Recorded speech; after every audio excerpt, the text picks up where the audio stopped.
नमस्कार विद्यार्थियों, वेदांत क्लासेज में आप सभी का हार्दिक स्वागत व अभिनंदन। विद्यार्थियों, हम पशुपालन पढ़ रहे हैं और पशुपालन में प्रमुख जो जानवर है उनकी नस्लों के बारे में पढ़ रहे हैं, प्रमुख पशुओं की। और उसमें आज सबसे पहले पढ़ेंगे हम किसके बारे में? ऊँट के बारे में। सभी विद्यार्थी हेडिंग डाल लो, ऊँट।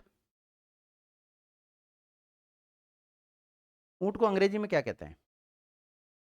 ये बताओ। कैमल कहते हैं।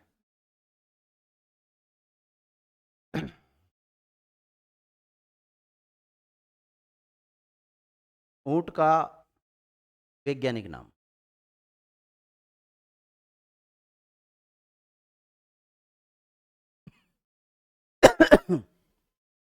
खेजड़ी का वानस्पतिक नाम क्या होता है? प्रोसोपिस सिंड्रेरिया। इसी प्रकार ऊँट का भी पूछा जा सकता है आपसे। तो ऊँट का वैज्ञानिक नाम, साइंटिफिक नेम क्या होता है? हैं? लिख लो।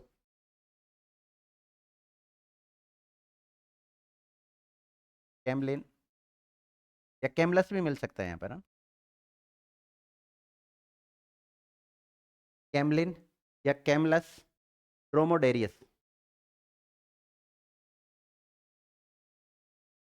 ड्रोमोडेरियस। देखो विद्यार्थियों, ये भी मिल सकता है, ये भी मिल सकता है। ऊँट का वैज्ञानिक नाम क्या होता है? कैमलिन ड्रोमोडोरियस। क्या होता है? कैमलिन ड्रोमोडेरियस होता है। कई बार एग्जाम में पूछा गया सवाल है ये। और वो ना मिले तो आपको क्या मिलेगा? कैमलस ड्रोमोडोरियस। और अंग्रेजी में क्या कहते हैं इसको? आपने बचपन में सुना होगा, ऊँट को रेगिस्तान का जहाज कहते हैं। सुना? लिखिएगा,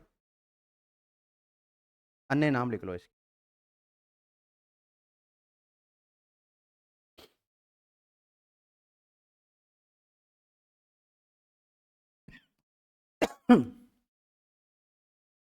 रेगिस्तान का जहाज क्या कहते हैं? रेगिस्तान का जहाज।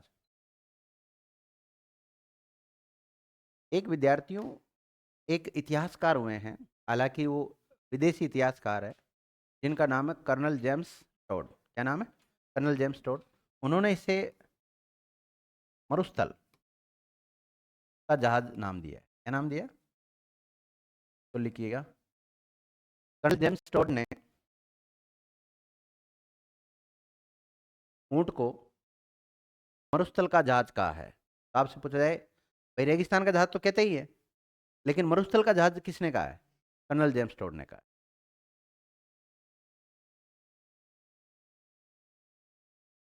जहाज का काम क्या होता है विद्यार्थियों? सवारी को एक जगह से दूसरी जगह ले जाना पानी में। कहाँ पर? पानी में चलता है ना जहाज। और इसी प्रकार जो सामान होते हैं उसको एक जगह से दूसरी जगह ले जाने में, यानी कि व्यक्तियों और वस्तुओं का एक जगह से दूसरी जगह ट्रांसपोर्ट करने में उसका काम होता है। ठीक है। इसी प्रकार रेगिस्तान में तो जहाज तो चल नहीं सकता। हाँ, तो उससे तुलना की गई, जहाज से तुलना की गई। तो रेगिस्तान में तो रेत है, तो रेत में कोई जहाज नहीं चल सकता, कोई सामान्य वाहन नहीं चल सकते। लेकिन ये ऊँट आराम से चल लेते हैं, क्योंकि इनके पैरों के नीचे ऐसे मतलब चौड़ा होता है और वो गद्दी टाइप की पाई जाती है, और उससे वो आराम से, इनके पैर धंसते नहीं है उसमें, रेत में। काफ़ी सारा स्थान घेर लेते हैं। वहीं अगर जैसे सामान्यतः भैंस को हम चलाएंगे उस रेत में, तो भैंस नीचे धंस जाएगी उसमें। तुम तो इसकी बात करते हो। एक बार मैं सालासर बालाजी के गया था, सालासर बालाजी के नहीं गया था, मतलब सालासर मेरी ड्यूटी थी, लेकिन बालाजी के भी वहाँ जाना हुआ था, तो वहाँ जाकर आया था। तो मैं अजमेर से निकला कार लेकर। नागौर वाला पार्ट निकल जाता है, तुरंत से सीकर वाला पार्ट आता है, प्रॉपर मुझे याद नहीं। तो आगे क्या हुआ, थोड़ा सा मतलब मतलब रेतीला इलाका आया था। रोड बढ़िया, डामर रोड बढ़िया शानदार, बिल्कुल काली कट। लेकिन दोपहर का समय था, भूख लग रही थी, तो मैंने सोचा क्यों ना खाना खा लिया जाए। खाना साथ में लेके गया था। तो एक खेजड़ी का पेड़ था पास में ही, मैंने गाड़ी को नीचे उतारी, रोड से नीचे उतारी, खेजड़ी के पेड़ गिर में छाया में बड़ी गाड़ी खड़ी कर लेते हैं, गाड़ी भी गर्म नहीं होगी, और अपन भी आराम से खाना वाना खा लेते हैं। आराम से खाना खा लिया, और जैसे वापस स्टार्ट करने लगा, स्टार्ट तो होगी, लेकिन चारों टायर अंदर रेत में। अब क्या करें, सुनसान जगह अलग, अकेला अलग, पुलिस वालों को कोई वैसे मदद नहीं करता है। अब क्या करें? फिर स्थानीय लोगों से संपर्क किया, आसपास वालों से, थोड़ा गाड़ी वाड़ियों को रुकाने की कोशिश की। फिर कोई स्थानीय लोगों ने ट्रैक्टर लेकर आए, वो उनसे मेरी गाड़ी को उन्होंने खींची, जब जाके निकला। तो ये कई बार धोखा भी दे देते हैं ऐसे रेतीली भूमि। तो उधर कभी भी जैसे आपका भी कभी जाना हो ना, तो आप सोचो थोड़ा रेस्ट कर लेते हैं साइड में जाके। रेस्ट मत करना, नहीं तो अंदर चले जाओगे। दूसरी बात, ऐसे इस रात के समय आप सोचो कि इधर साइड में रेस्ट कर लेते हो, तो इनमें एक वो सांप और पाया जाता है, वो पीवड़ा सांप पाया जाता है। वो खा जाएगा तो वैसे मर जाओगे। तो कई लोग जाते हैं जैसे रेगिस्तान में घूमने के लिए जाते हैं, तो आप तो जाओ एंजॉय करने के लिए, हो सकता है दूसरा एंजॉय हो जाए। ऐसी खतरनाक जगह पे थोड़ा जाने से बचे आप। देख लिया आप लोगों ने क्या लिखा था? देखो, ऊंट को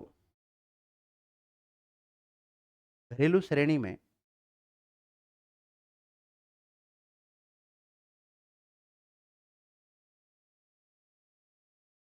घरेलू श्रेणी में, या ऐसे लिख सकते हैं हम, पालतू श्रेणी भी लिख, क्या लिख सकते हैं? पालतू श्रेणी में राजस्थान का राज्य पशु भी बनाया गया है। राजस्थान का राज्य पशु भी बनाया गया है।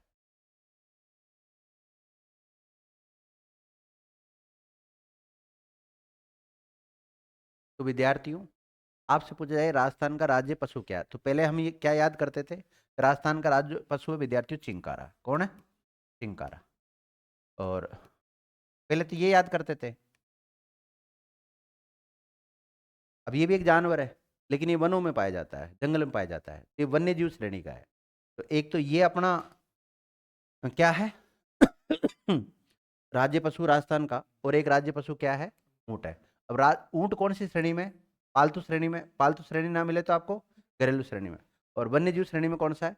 चिंकारा। और सर एक ही आ जाए तो क्या मतलब वो नहीं दे, वन्य जीव श्रेणी और पालतू श्रेणी, तो किसको मानोगे आप? चिंकारा को मानना पड़ेगा।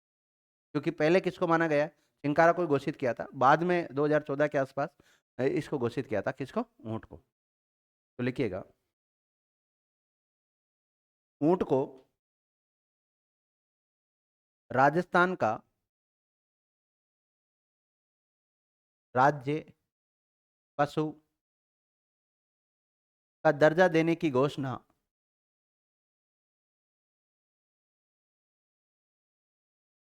30 जून 2014 को की गई।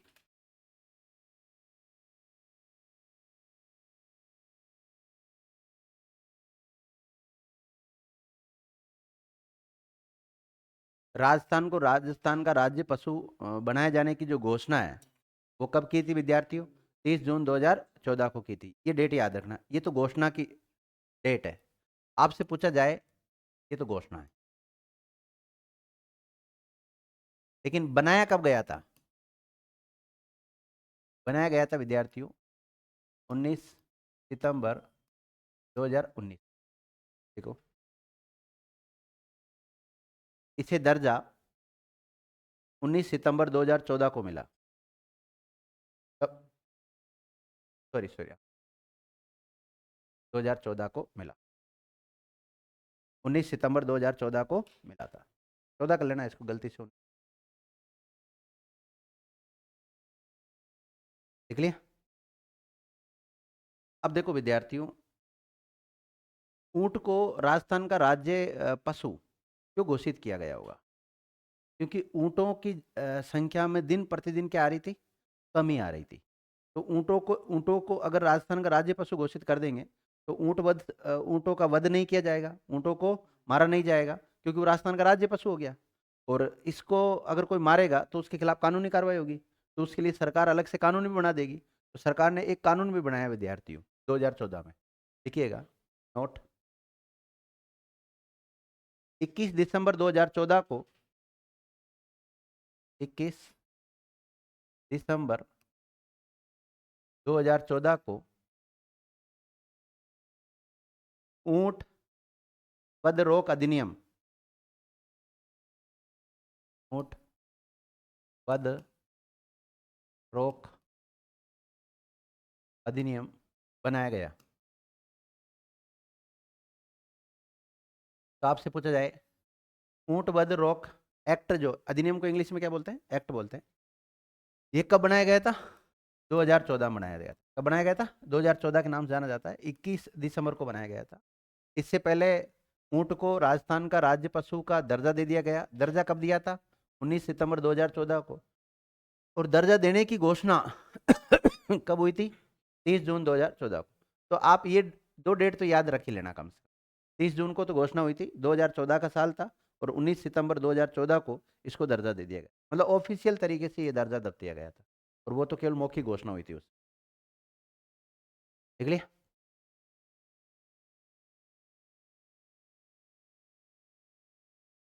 देखो विद्यार्थियों, केंद्रीय ऊंट अनुसंधान केंद्र कहाँ है?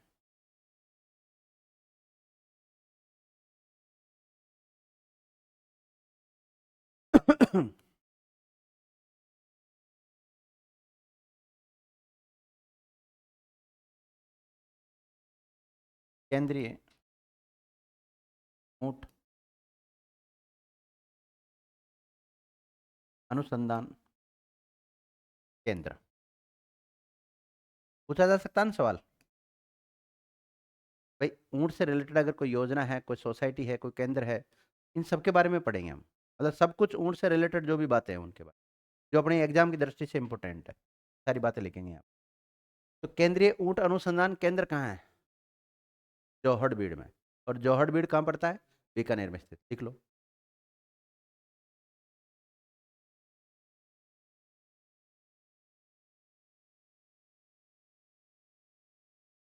जौहड़बीड़ कई बार एग्जाम में पूछा गया है ये। केंद्रीय ऊंट अनुसंधान केंद्र कहाँ पर स्थित है? जौहड़बीड़ में। कहाँ पर है? जौहड़बीड़। और जौहड़बीड़ कहाँ पर स्थित है? बीकानेर में स्थित।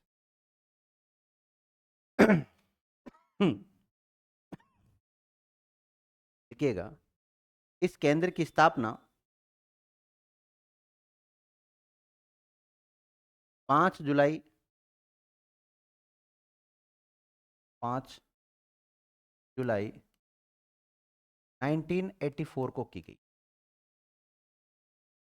आपसे पूछा जाए कि केंद्रीय ऊंट अनुसंधान केंद्र जो बीकानेर में बनाया गया, खोला गया, वो कब खोला गया था? 5 जुलाई 1984 को। देख लिया।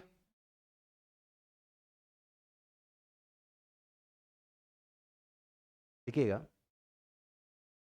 यह केंद्र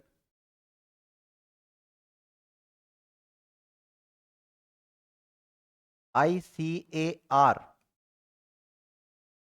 के द्वारा संचालित है। किसके द्वारा संचालित है? ICAR के द्वारा संचालित है। ये जो केंद्रीय ऊंट अनुसंधान केंद्र है, इसको संचालन करने का काम किसका है? ICAR का। किसका है? ICAR के द्वारा संचालित है। कब स्थापना हुई थी? 5 जुलाई 1984 को हुई थी। कहां पर हुई थी? जौहड़बीड़ में हुई थी। आपको सीधा सीधा लग रहा होगा कि केंद्रीय ऊंट अनुसंधान केंद्र है, तो ये सेंट्रल का उपक्रम है। किसका है? केंद्र का उपक्रम है, लेकिन राजस्थान में लगा रखा ध्यान। तो इसको संचालित करने का जो कार्यभार सौंप रखा है, वो किसको सौंप रखा है? ICAR को। अब आपके माइंड में आ रहा होगा सर ये ICAR है क्या? तो ICAR एक सेंट्रल लेवल की एक संस्था है, जिसका फुल फॉर्म होता है भारतीय कृषि अनुसंधान परिषद, या फिर हम कर सकते हैं इसको ICAR के अनुसार लिखे तो Indian council of agriculture research. तो आप इसका फुल फॉर्म लिख लें, ICAR को रेखांकित करें, और हिंदी और इंग्लिश में इसका पूरा नाम लिख लो। इंग्लिश में इसे कहते हैं Indian council of agriculture research, और हिंदी में क्या बोलेंगे इसको? भारतीय कृषि अनुसंधान परिषद। हिंदी और इंग्लिश दोनों फॉर्म इसकी याद होनी चाहिए आप।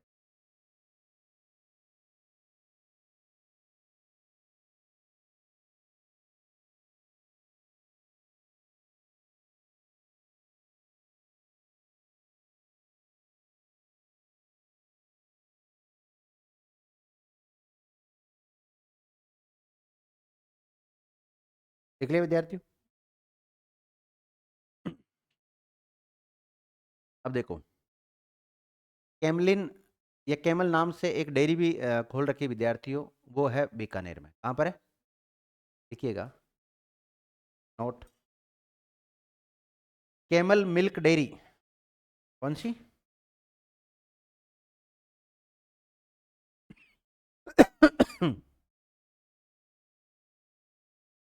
कैमल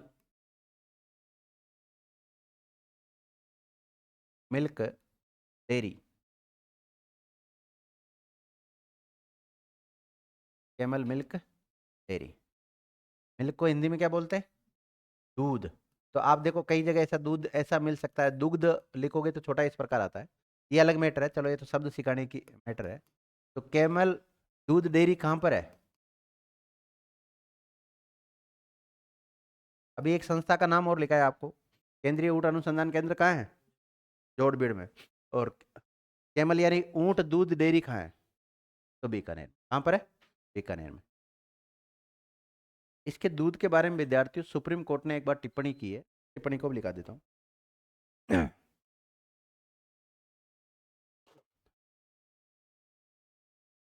ऊँट का जो दूध होता है ना, ऊँटनी का मतलब, ऊँटनी के दूध के बारे में जो हमारा भारत का सुप्रीम कोर्ट है ने क्या कहा है, वो नोट डालो। सुप्रीम कोर्ट ने, सुप्रीम कोर्ट ने वर्ष 2008, कब कब की बात है? वर्ष 2008 में कहा कि ऊँटनी का दूध, किसका दूध? ऊँटनी का दूध मानव जीवन के लिए सर्वश्रेष्ठ है। मानव जीवन के लिए सर्वश्रेष्ठ है। ऊँटनी का दूध पिया कभी किसी ने? देख लिया? देखो, इसका दूध मधुमेह, हाँ, इसका दूध मधुमेह, ब्रैकेट में डायबिटीज, डायबिटीज रोग का नाम सुना होगा ना? कई पेशेंट कहते हैं मेरे तो डायबिटीज है, वो मधुमेह रोग होता है उसके। मधुमेह रोग ब्रैकेट में डायबिटीज के रोगी के लिए उपयोगी होता है।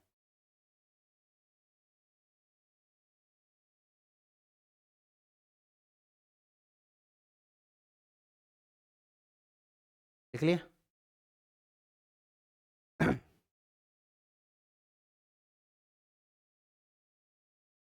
देखो विद्यार्थियों, इसके दूध में कैल्शियम मुक्त अवस्था में पाया जाता है।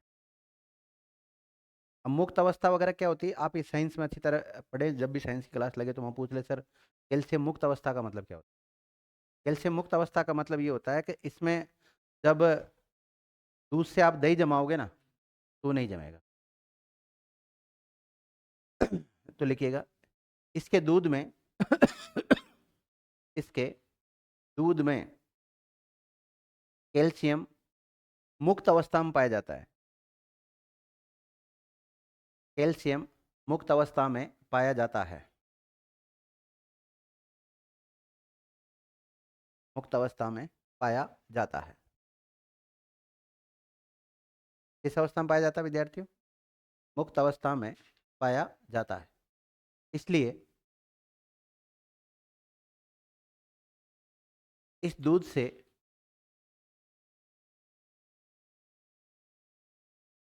दही नहीं बनाया जा सकता ना।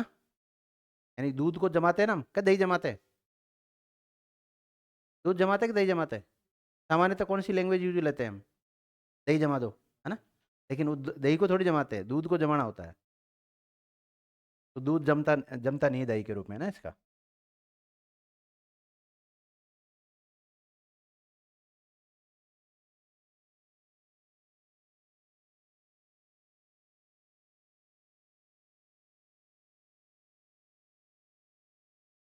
देख लिया?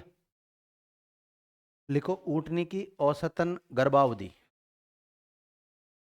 का जो प्रेगनेंसी टाइम होता है वो कितना होता है?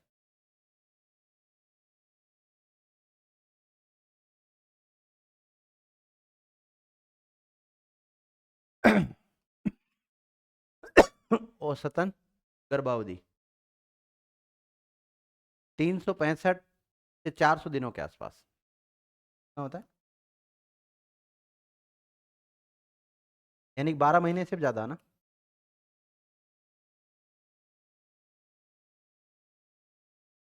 देख लिए।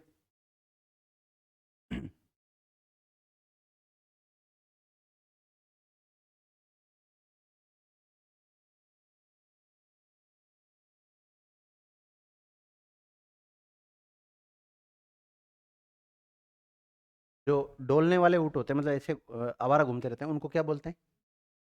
डोलनिया। क्या बोलते हैं? डोलने वाले ऊँटों को डोलनिया कहा जाता है। क्या कहा जाता है? कई ऊँट ऐसे होते हैं जो कोई काम के नहीं होते हैं, तो उनको क्या बोलते हैं?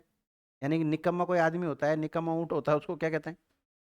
मतलब ऐसा आदमी जो कोई काम नहीं करता उसको निकम्मा नहीं कहते क्या हम? तो ऐसा ऊँट जो निकम्मा हो उसको क्या कहते हैं? डगरा।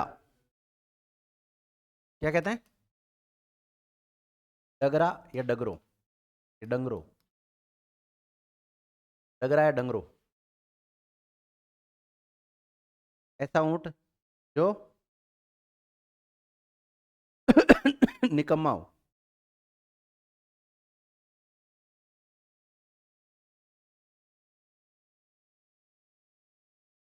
कम्मा। कम्मा ऊँट को क्या कहते हैं? डगरा या डंगरो। एक ऊँट होता है बुरी शक्ल का, तो उसको क्या बोलते हैं? रड़बो। देखिएगा, बद शकल ऊँट को रड़बो कहते हैं। बद शकल होती है ना, बुरी शक्ल, रड़बो कहते हैं।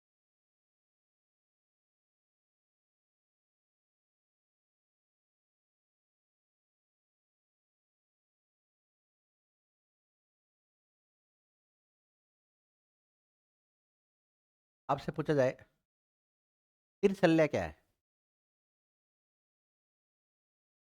यानी 15 दिन ठीक रहता है, 15 दिन बीमार रहता है महीने में। देखिएगा, 15 दिन सही और 15 दिन बीमार रहने वाले ऊँट को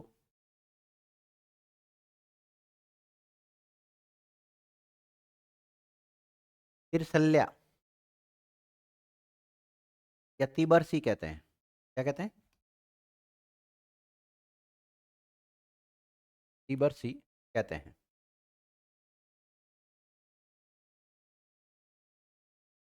देख लिए।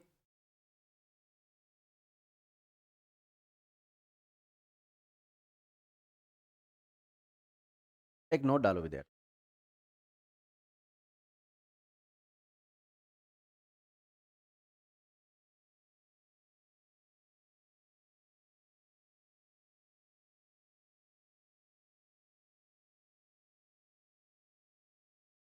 देखो,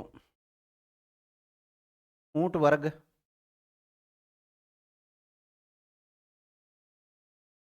ब्रैकेट में कैमलिन का उद्भव सबसे पहले कहाँ पर हुआ था? उत्तरी अमेरिका में हुआ था, नॉर्थ अमेरिका, जिसका आकार कैसा था? खरगोश की तरह था विद्यार्थी। का आकार खरगोश की भांति था।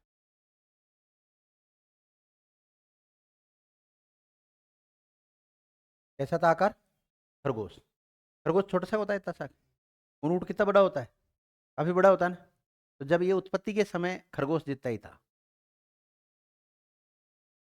और आज इसका बच्चा भी होता है तो बच्चा भी कम से कम इतना बड़ा पैदा होता है, इतनी हाइट तो उसकी होती होगी कम से कम। और अभी तो अपनी हाइट से ज्यादा होता है, अपनी हाइट के बराबर तो हो सकता है उसकी टांगे हो सकता है भाई, जैसे मेरी हाइट थोड़ी ज्यादा तो यहाँ तक उसकी टांगे हो सकती है, फिर उसके ऊपर पूरा ऊँट का बॉडी होता है। तो इसकी उत्पत्ति कहाँ पर हुई थी? उत्तरी अमेरिका में हुई थी। और उस समय इसका आकार कितना हुआ करता था? खरगोश के समान हुआ करता था, जिसे कोटिलापस के नाम से जाना जाता था। कोटी लापस के नाम से जाना जाता था। तो ऊँटों की उत्पत्ति कहाँ पर हुई विद्यार्थियों? उत्तरी अमेरिका में। लेकिन आज जैसा ऊँट दिखता है वैसा नहीं था उस समय।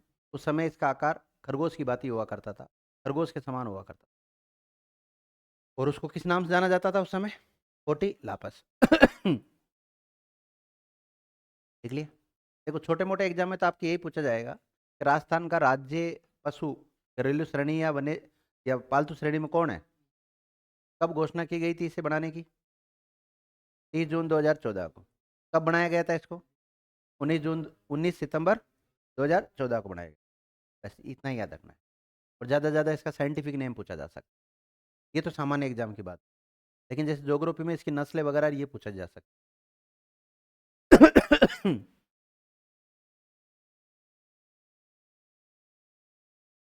एक इसके आभूषणों से भी कई बार क्वेश्चन बनता है। गोरबंद वगैरह हुआ ना, ऐसे बनता है। आपसे पूछा जाए राजस्थान में ऊंटों को लाने का श्रेय किसको दिया जाता है? पाबूजी को दिया जाता है। आपको पता है पाबूजी एक लोक देवता है। पाबूजी क्या विद्यार्थियों? एक लोक देवता है।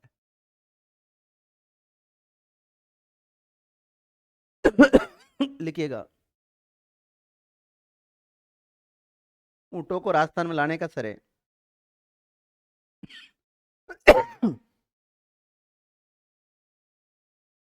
ऊंटों को राजस्थान में लाने का श्रेय पाबूजी को दिया जाता है। या लोक देवता पाबूजी लिख सकते हैं चाहो तो आप। लोक देवता पाबूजी को दिया जाता है। तो राजस्थान में ऊंटों को लाने का श्रेय किसको दिया जाता है? पाबूजी को दिया। कहते हैं विद्यार्थियों जब भी ऊंट बीमार होते हैं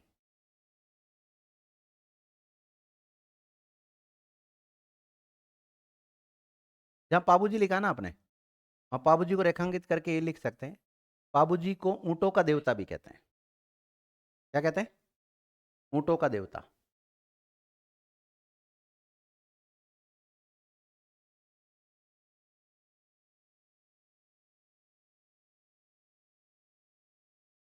आपसे पूछा जाए ऊंटों का देवता कौन है?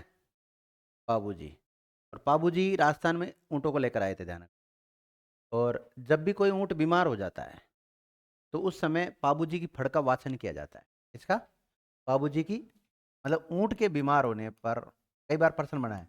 ऊंट के बीमार होने पर कौन से लोक देवता की फड़ का वाचन होता है? पाबूजी। पाबूजी की फड़ का वाचन होता है।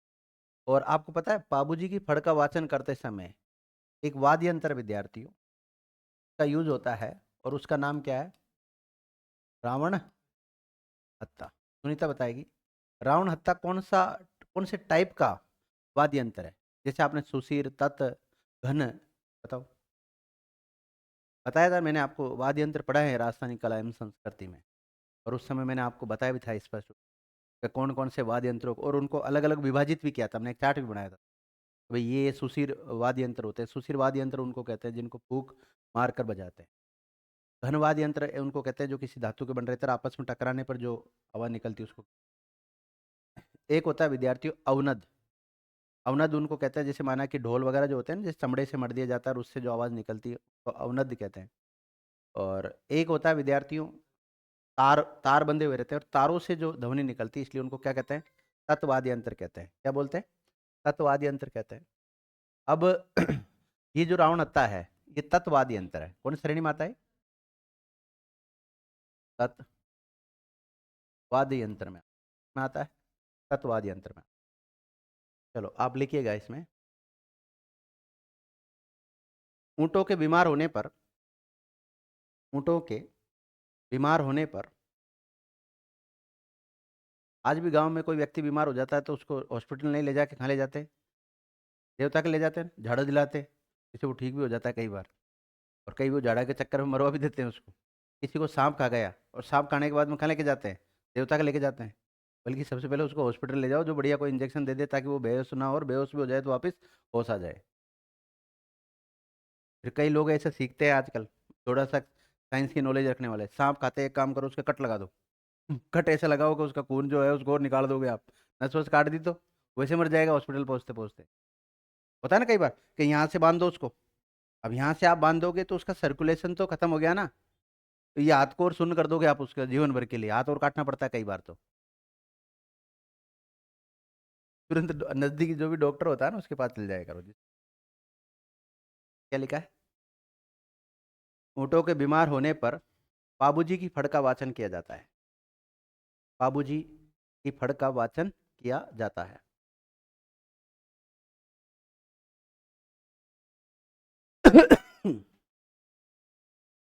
हाँ स्नेहा, फड़ क्या होती है?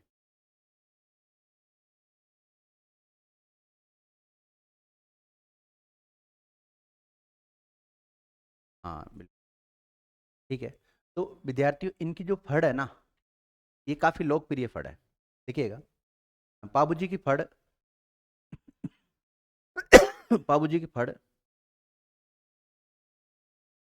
राजस्थान की सबसे लोकप्रिय फड़ है। बाबूजी की फड़ राजस्थान की सबसे लोकप्रिय फड़ है। और वैसे मैंने कला में पढ़ाया आपको है ना फड़ के बारे में। देखिएगा, इस फड़ का वाचन रावण हत्ता वाद्य यंत्र,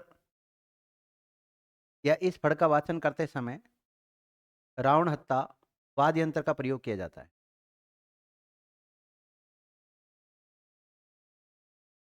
रावण हत्ता वाद्य यंत्र का प्रयोग किया जाता है।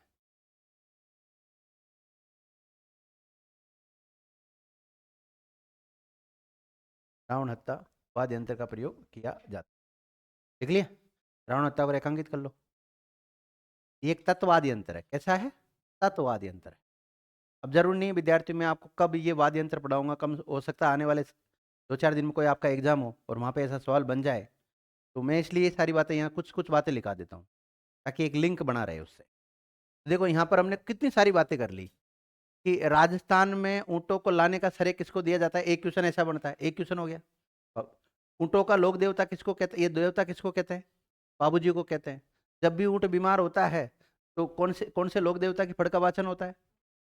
बाबूजी। बाबूजी की फड़ का ये राजस्थान के जो लोक देवता है उनमें सबसे लोकप्रिय फड़ किसकी है? बाबूजी के। बाबूजी की फड़ का वाचन करते समय कौन से वाद्य यंत्र का प्रयोग होता है? रावण हत्ता। रावण हत्ता कौन से टाइप का वाद्य यंत्र है? तत्ववाद यंत्र। ये सारे जितने फैक्ट बोले ये सारे अपने आप में पर्सन होते हैं।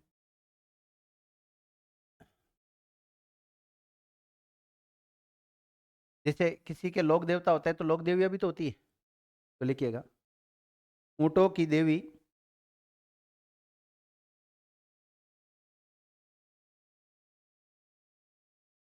के रूप में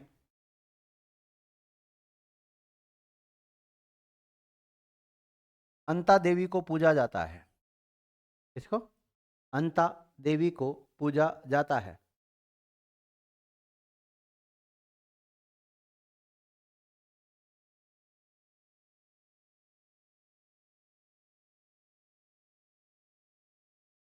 देखो विद्यार्थियों, सामान्यतः आपने देखा होगा माता जी की जब भी कोई फोटो देखी है तो शेर पर सवार होती है, होती कि नहीं होती शेर पर।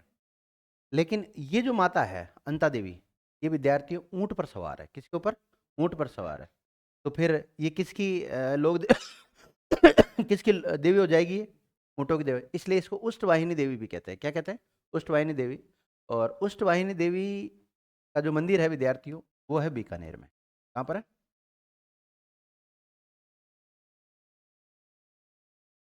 और पाबू जी का मंदिर कहाँ है? मुख्य मंदिर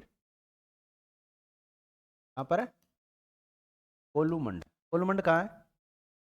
है बीकानेर नहीं, हलोदी। पहले ये जोधपुर में आता था।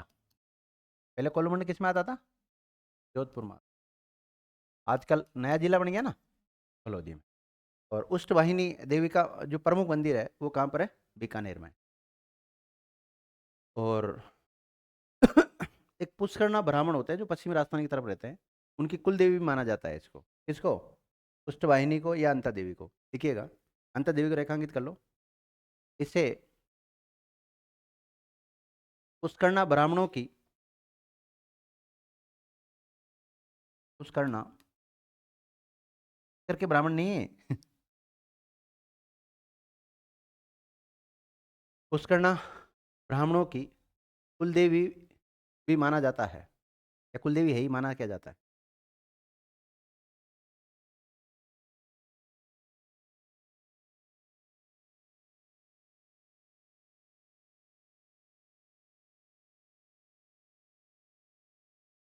लिख लिया? तो आपने देखा कि राजस्थान में ऊँटों का लोक देवता कौन सा है? बाबूजी है। और देवी कौन सी है? अंता देवी या उष्टवाहिनी देवी, जो कि बीकानेर में, ठीक है। ये पुष्करणा ब्राह्मणों की कुलदेवी भी कहते हैं। अब देखो, ऊँटों में जो रोग होते हैं मुख्य रूप से, दो रोग मुख्य रूप से पाए जाते हैं, एक तो सर्रा रोग और एक तीव्रसा रोग। देखिएगा, ऊँटों के रोग।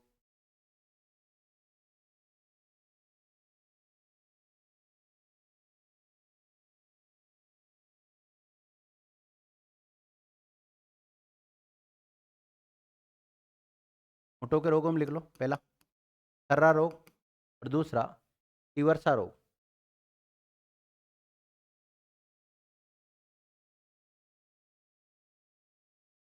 लिख लिया? देखो विद्यार्थियों, ऊँटों में बहुत ज्यादा सर्रा रोग होता है, तो इस रोग को रोकने के लिए सरकार ने एक योजना भी चलाई थी, सर्रा रोग नियंत्रण। और ये चलाई थी 2010-11 में। नोट डालो।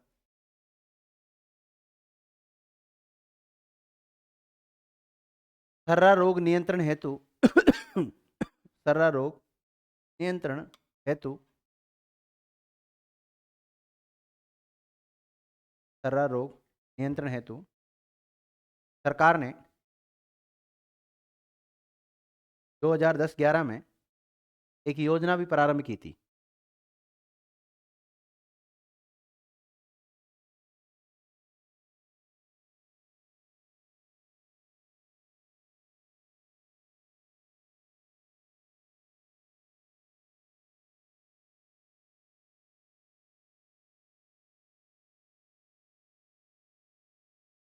देख लिया?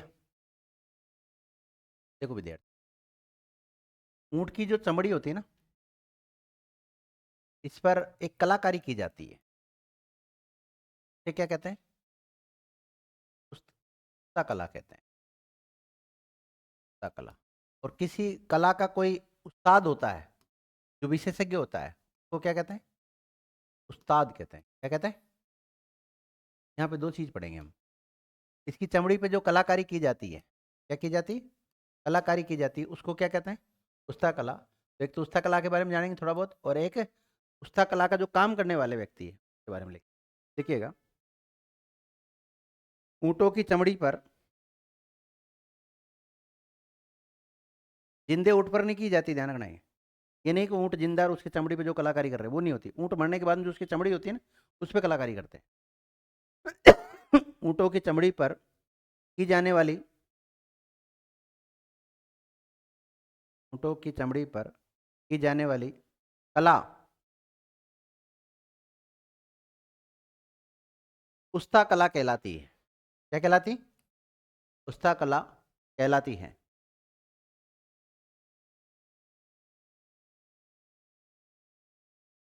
जो कि आपसे पूछा जाए पुस्ता कला कहाँ की प्रसिद्ध है, जो कि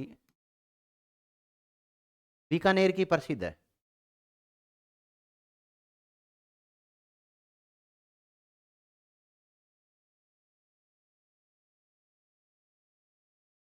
देखो इसमें क्या होता है, ऊँट की जो खाल होती है ना, उसके ऊपर सोने के कुछ चित्र वगैरह ऐसे बनाए जाते हैं। सोने के जो तार होते हैं ना, उससे चमड़े के ऊपर सोने का काम किया जाता है। जैसे माना कि विद्यार्थियों, ये चमड़ी है, क्या है? ये चमड़ी पूरी। इस चमड़ी पर कोई ऐसे निशान बना दिए, कोर दिए, मतलब इसको बारीक बारीक, और इसमें सोने के तार भर दिए, तो एक डिजाइन बन जाती है ना अलग टाइप की। जैसे माना कि हमें चित्र बनाना है किसी व्यक्ति का, तो ऐसे यूं ऐसे अलग टाइप के यूं चित्र बना के ऐसे उसमें पहले जो खोदते हैं अलग अलग का, और फिर उसमें सोने का तार भर देते हैं, तो उससे वो एक अलग ही टाइप की, मतलब वो पेंटिंग टाइप में लग। तो ये कहाँ की फेमस है? बीकानेर की फेमस। देख लिया? देखो, इस कला में ऊँट की खाल पर सोने की सूक्ष्म मीनाकारी की जाती है। क्या की जाती? सूक्ष्म मीनाकारी की जाती है।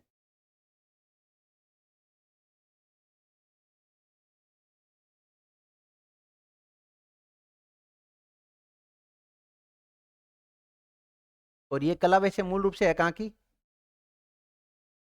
मूल रूप से बीकानेर में तो आई थी बाद में, लाहौर, लाहौर। देखो, ये कला मूलतः लाहौर की थी।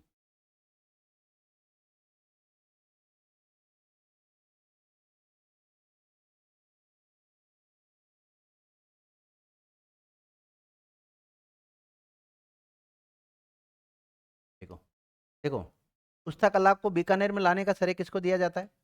बीकानेर का एक शासक है जिसका नाम है राय सिंह। लिखिए, उस्ता कला को बीकानेर में लाने का श्रेय उस्ता कला को बीकानेर में लाने का श्रेय राय सिंह को दिया जाता है। तो दिया जाता है विद्यार्थियों, राय सिंह को दिया जाता है।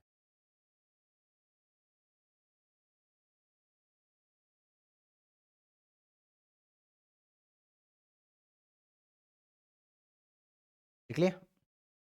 अब देखो विद्यार्थी, अगर हम बात करें कि बीकानेर में सबसे ज्यादा उस्ता कला का काम किस शासक के काल में हुआ था, तो अनूप सिंह के शासनकाल में हुआ था। इसलिए अनूप सिंह के शासनकाल को इस कला का गोल्डन पीरियड कहते हैं, स्वर्ण काल कहते हैं। देखिएगा, अनूप सिंह का शासनकाल उस्ता कला का स्वर्ण काल कहलाता है।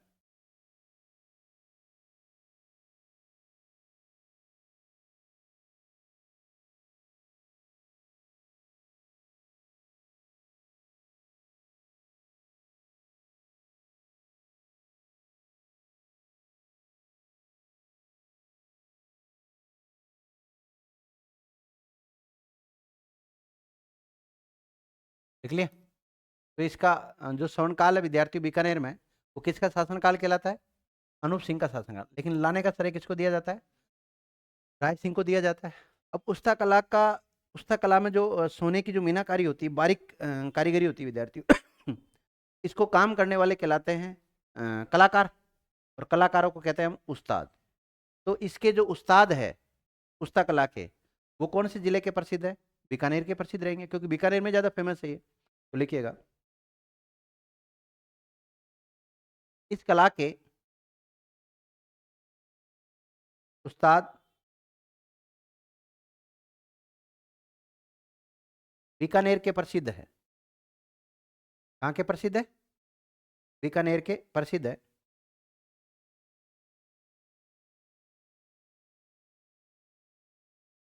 अब देखो, ये उस्ता कला के जो उस्ताद है, इनके नाम लिख लो। देखो, प्रमुख कलाकार, प्रमुख उस्ताद।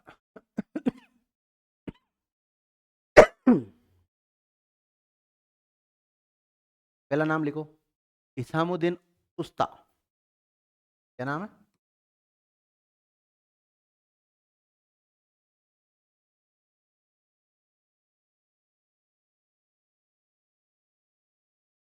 इसामुद्दीन उस्ता।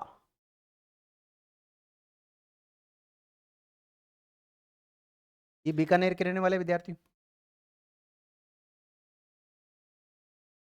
और अभी जीवित नहीं है, इनकी मृत्यु हो चुकी है, जाना, अभी जीवित नहीं है। दूसरा लिखो, मोहम्मद हनीफ उस्ता। मोहम्मद हनीफ उस्ता। क्यों क्यों बोल रहे हैं इनको?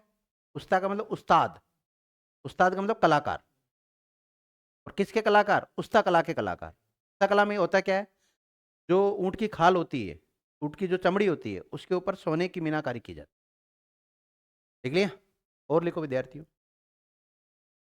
इलाही बख्श।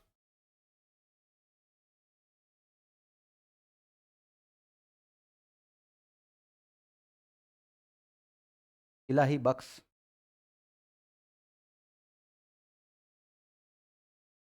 इलाही बख्श को रेखांकित कर लो। देखो, बीकानेर के एक प्रसिद्ध शासक हुए विद्यार्थियों, अंग्रेजों के समय की बात है। उसका नाम था महाराजा गंगा सिंह। क्या नाम था? महाराजा गंगा सिंह। तो ये जो इलाही बख्श है, इन्होंने महाराजा गंगा सिंह का चित्र बनाया था। किसका? महाराजा गंगा सिंह का चित्र बनाया था, और वो भी किस पर? ऊंट की चमड़ी के ऊपर, जिसे हम उस्ता कला बोलते हैं। तो इन्होंने इस कला में महाराजा गंगा सिंह का चित्र बनाया था, इसलिए इनका नाम भी प्रसिद्ध हो जाता है। देखिएगा, इन्होंने बीकानेर के महाराजा गंगा सिंह का उस्ता कला में चित्र बनाया था।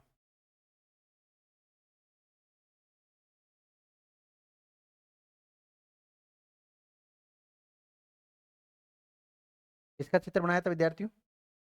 बीकानेर के महाराजा गंगा सिंह का चित्र बनाया था। देख लिया? अब देखो, ये चित्र वर्तमान में कहाँ है? भाई आपके माइंड में आ रहा होगा, ये चित्र है कहाँ पर? तो वर्तमान में कहाँ रखा है? ये यूएनओ में रखा हुआ है। देखिएगा, ये चित्र वर्तमान में यूएनओ, वहाँ पे म्यूजियम है ना, यूएनओ के कार्यालय में रखा हुआ है। और यूएनओ का हेडक्वार्टर कहाँ है? New York, America. तो कहाँ पर रखा है चित्र? अभी न्यूयॉर्क में रखा हुआ विद्यार्थी। न्यूयॉर्क कहाँ पड़ता है? यूएसए में। कहाँ पर? यूएसए में। चित्र रखा है विद्यार्थी वर्तमान में यूएनओ का हेडक्वार्टर में। कहाँ पे रखा हुआ है? यूएनओ का हेडक्वार्टर या यूएनओ के कार्यालय में रखा हुआ है। और यूएनओ का जो हेडक्वार्टर है वो कहाँ पर स्थित है? न्यूयॉर्क में। और न्यूयॉर्क कहाँ है? यूएसए में। यूएसए को हम सामान्यतः अमेरिका बोलते हैं। यूएसए का फुल फॉर्म क्या होता है? United state of America, Hindi में संयुक्त राज्य अमेरिका। और कहाँ पर रखा हुआ है? यूएनओ में। यूएनओ एक संगठन है इंटरनेशनल लेवल का। और इसमें बात करें अगर यूएनओ में तो यूएनओ का फुल फॉर्म क्या होता है? हैं? संयुक्त राष्ट्र संघ, इंग्लिश में यूनाइटेड नेशन ऑर्गेनाइजेशन होता है। इसकी स्थापना कब हुई थी? 1945 में स्थापना हुई थी, 24 अक्टूबर 1945 को। 6 इसके अंग है, हमें से 5 अंगों का हेडक्वार्टर न्यूयॉर्क में ही है, उसी बिल्डिंग में है। लेकिन एक अंग जो कि इंटरनेशनल कोर्ट के नाम से जाना जाता है, जिसका हेडक्वार्टर न्यूयॉर्क में नहीं होकर कहाँ पर है? हेग में है। और हेग कहाँ पड़ता है? नीदरलैंड में पड़ता है विद्यार्थी। सही रहा ना? वो फैक्ट वहाँ लिखा है तो यहाँ कम आया ना, इसलिए लिंक होता है हर जगह।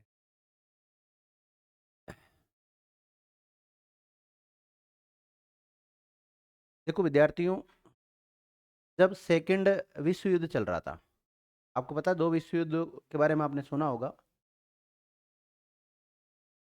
फर्स्ट वर्ल्ड वार जो हुआ था, प्रथम विश्व युद्ध हुआ था,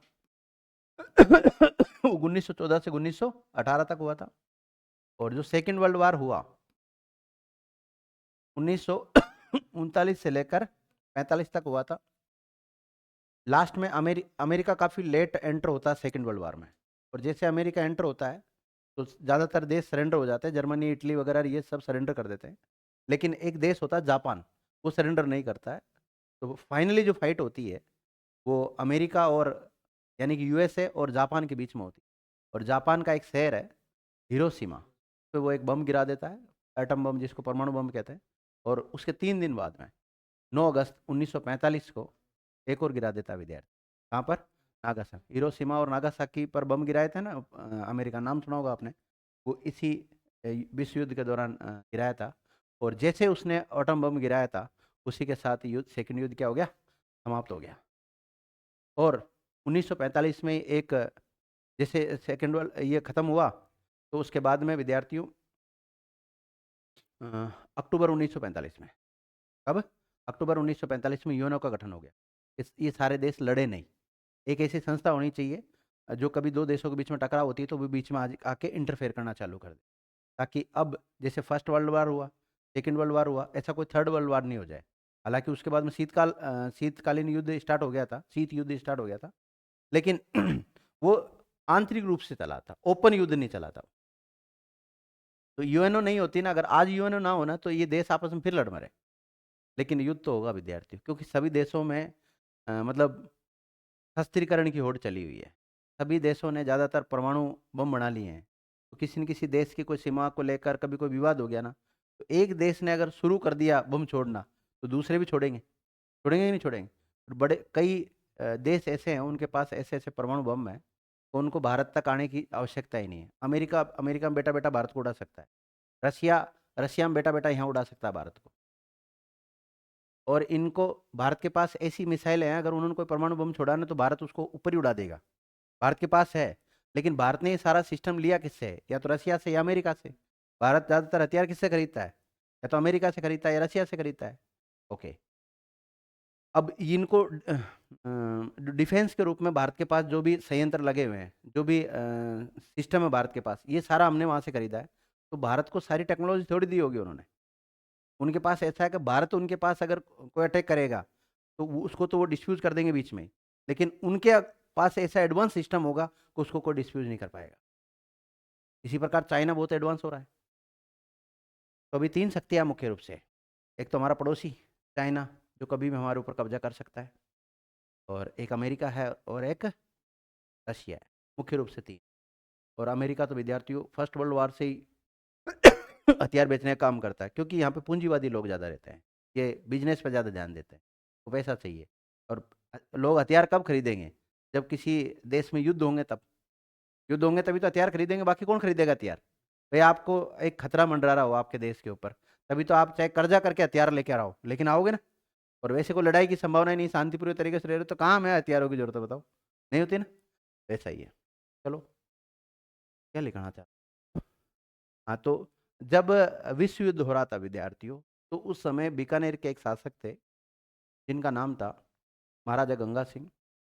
और हम अंग्रेजों के गुलाम हुआ करते थे।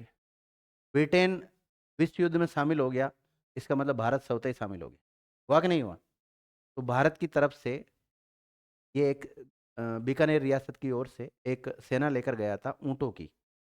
चाइना कहाँ लेकर गया था? चाइना लेकर गया था। उसको गंगा रिसाल नाम से जाना जाता है। तो ये गंगा रिसाल क्या है? तो गंगा रिसाल एक ऊँटों की सेना है।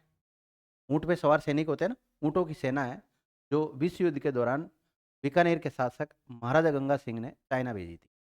देखिएगा। बीकानेर के महाराजा गंगा सिंह ने चीन में ऊँटों की सेना भेजी थी। ऊँटों की सेना भेजी थी, जिसे गंगा रिसाल नाम दिया गया।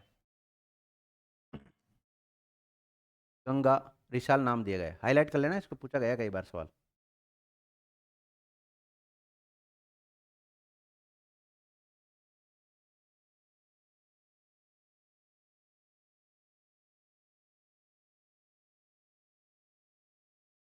देखो विद्यार्थियों, ऊँट के जो बाल होते हैं ना, बाल, उससे एक वस्त्र तैयार किया जाता है। और उसको सर्दियों में, सर्दी से बचा हुए तो उसका उपयोग होता है। उसे क्या कहते हैं? पाखला कहते हैं। क्या कहते हैं? पाखला। लिखिएगा। सर्दी से बचने के लिए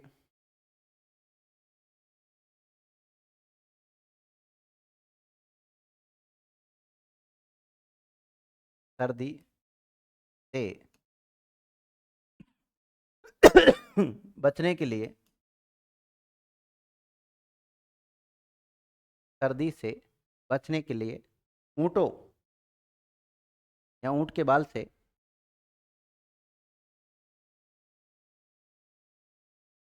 बने वस्त्र को पाखला कहते हैं। आपसे पूछा है बाखला क्या है? बाखला एक वस्त्र है, जो ऊँट के किससे बनाया जाता है? बालों से बनाया जाता है।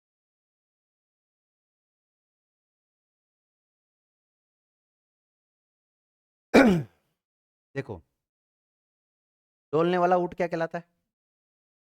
डोलनिया कहलाता है। और निकम्मा ऊँट को लग रहा है डंगरो कहते हैं। और बद शकल ऊँट को क्या कहते हैं? और जो ज्यादातर बीमार रहता है, महीने में 15 दिन बीमार रहता हो, तो क्या कहते हैं? यानी ज्यादातर बीमार रहता है, उसको विद्यार्थियों तिरस्ल्या या फिर तीबरसी कहते हैं। देख लिया। देखो, ऊँट के साथ लंबे समय तक चलने वाले ऊंट पालक को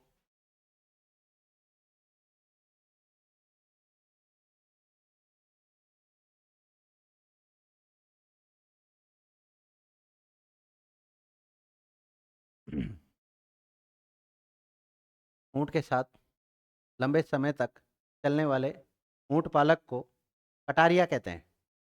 क्या कहते हैं? कटारिया। कटारिया कहते हैं। देख लिया। ये जो ऊंट पालने का काम कौन सी जाति के लोग करते हैं? रेबारी या राइका। इनको देवासी भी कहते हैं ना। हाँ। कोई रेबारी लगा लेता है, कोई राइका लगा लेता है। जैसे आरपीएससी का एक मेंबर था ना, रामू राम राइका, वो भी ऐसा ही भर्ती में पकड़ा गया। राम राम राइका, देबारी, राइका, देवासी सब होते हैं। देबारी नहीं, रेबारी, सॉरी। रेबारी तो अलग। तो ये सारे ऊंट पालक जाति होती है। एक लिख लो, ऊंट पालक जाति। राजस्थान में ऊंट पालने वाली जाति का। अब ऐसे तो ऊंट जैसे अपने, जैसे माना कि मेरे घर पे ऊंट है, तो मैं भी ऊंट पाल रहा हूँ, लेकिन ज्यादातर हमारी कास्ट के लोग ऊंट नहीं पालते। ज्यादातर कौन सी कास्ट के पालते हैं विद्यार्थियों? देवासी या रेबारी जाति के पाल। तो इनका एक प्रकार से खानदानी ऊंट पालन का काम है इनका ना।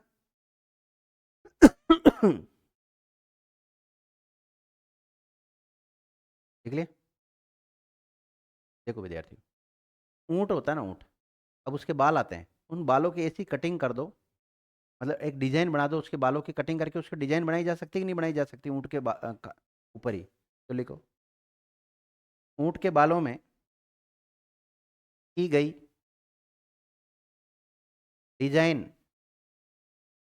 ऊंट के बालों में की गई डिजाइन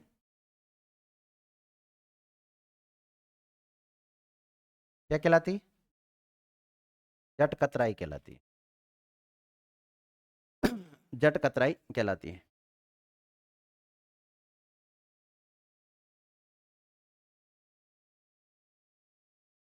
ऊंट के बालों पर, देखो मैं बताता हूँ। माना कि ये कोई ऊंट है, अब इसके बालों पे कोई डिजाइन बना दे ऐसी, है ना, तो उसको क्या कहते हैं? जट कतराई कहते हैं। नोट डालो। जीवित ऊंट पर, देखो उस्ता कला का काम मरने के बाद किया जाता है। ऊंट मर जाता है, उसकी जो चमड़ी होती है उसके ऊपर सोने की मीनाकारी की जाती है। जीवित ऊंट के ऊपर ये नहीं कि सोना मरने लग जाए, ऐसा नहीं होता है। लेकिन ये जो डिजाइन होती है बालों के ऊपर, वो जीवित ऊंट के ऊपर होती है। नोट डालिएगा। जीवित ऊंट पर डिजाइन बनाने के लिए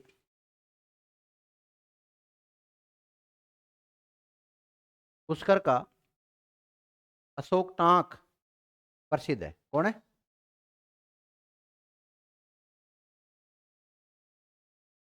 अशोक टांक प्रसिद्ध है। इसलिए उसे, इसलिए उन्हें कैमल मैन के नाम से भी जाना जाता है। कैमल मैन के नाम से भी जाना जाता है। तो आपसे पूछा जाए कैमल मैन के नाम से किसको जाना जाता है? अशोक टांक को। क्यों? क्योंकि वो डिजाइन बनाने में क्या है? प्रसिद्ध है।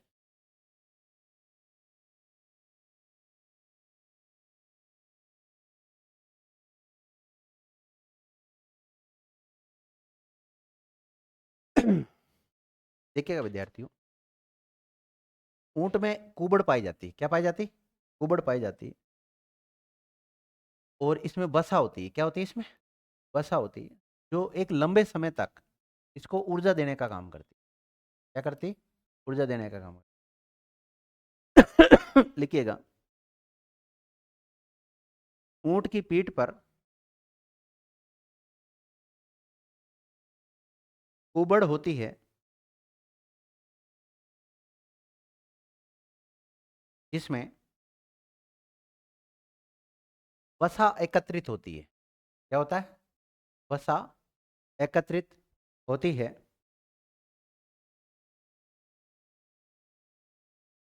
जो कि उसका ऊर्जा का स्रोत है। ऊँट का ऊर्जा का स्रोत होती है ना।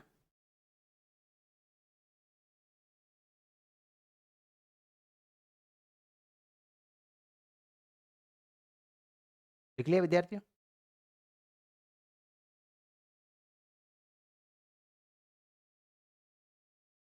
इसमें नहीं है वो चित्र, एक ही है ना ये तो,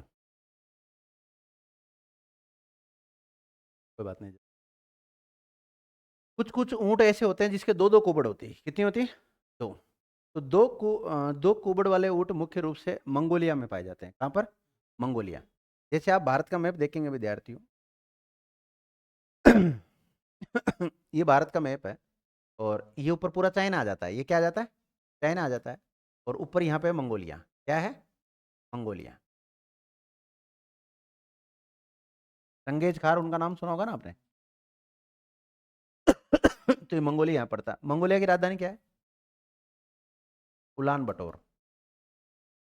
अब देखो, मंगोलिया में जो ऊँट पाए जाते हैं उनके कितनी कुबड़ होती? दो कुबड़ होती। तो दो कुबड़ ऊँट वाले जो मुख्य रूप से देखें तो मंगोलिया में पाए जाते हैं, और भारत में भी पाए जाते हैं, और भारत में पाए जाते हैं विद्यार्थियों जम्मू एंड कश्मीर में। कहाँ पे पाए जाते हैं? जम्मू कश्मीर में। लेकिन राजस्थान में जो ऊँट पाए जाते हैं वो एक कुबड़ वाला ही देखा। देखा ऊँट कभी? कितनी कुबड़ होती है उसके ऊपर? एक ही होती है। लेकिन अगर कभी जम्मू कश्मीर की तरफ घूमने जाओगे ना, तो आपको दो भी मिल सकते हैं, फिर आप देखकर अचंभित मत हो जाना, अगर इसके दो कुबड़ कैसे होती है, दो कुबड़। हाँ,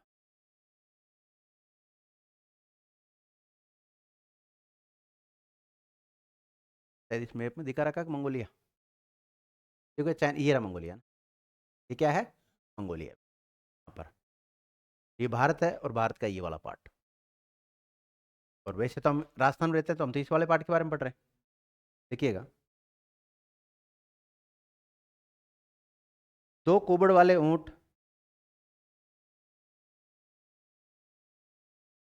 मुख्यतः मंगोलिया में पाए जाते हैं। कहाँ पर?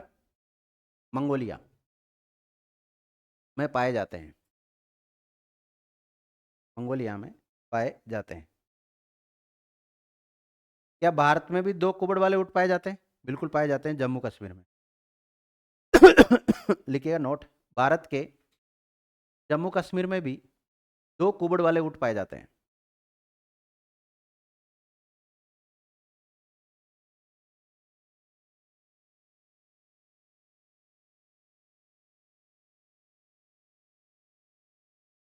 आगे समझ में?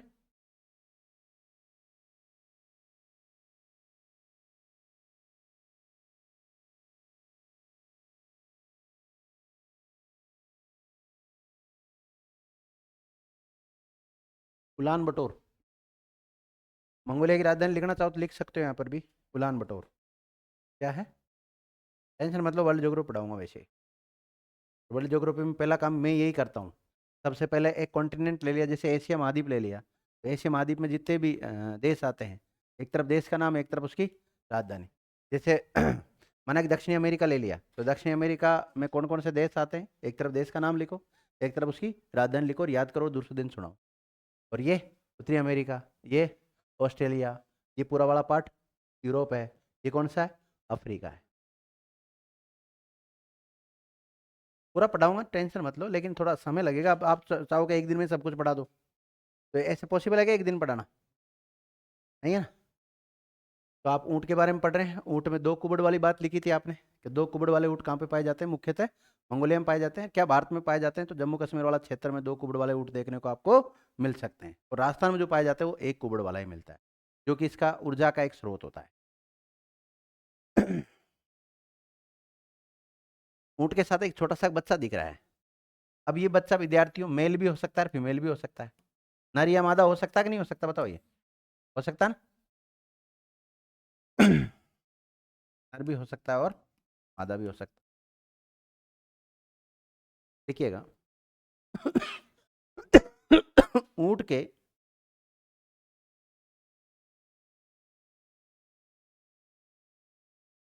नर बच्चे को क्या कहते हैं? टोडिया। क्या कहते हैं? टोडिया। तथा मादा बच्चे को तोरडी कहते हैं। क्या कहते हैं? टोरडी। तो देखिए, आपसे मेल और फीमेल के बारे में पूछ ले इसके कि टोडिया तो किसको कहते हैं? मेल को। और फीमेल को क्या कहते हैं? टोरडी कहते हैं। और न मेल और फीमेल ना दे, केवल विकल्प में टोरडी दे रखा है, तो फिर आप टोरडी कर सकते हैं। ठीक है, तो सामान्यतः हमें भी यही याद रहता है। क्या कहते हैं इसके बच्चे को? टोरडी कहते हैं। ये लिखा है ना आपने, यही सीखा होगा आज तक। और अगर वास्तव में देखें तो इसको तो टोडिया कहते हैं, इसको टोरडी कहते हैं।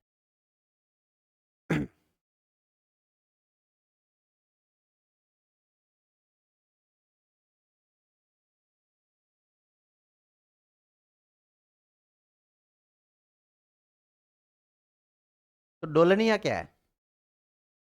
ऐसा ऊंट जो डोलता फिरता हो, मतलब इधर उधर घूमता हो, कोई काम का नहीं हो। निकम्मे को क्या कहते हैं?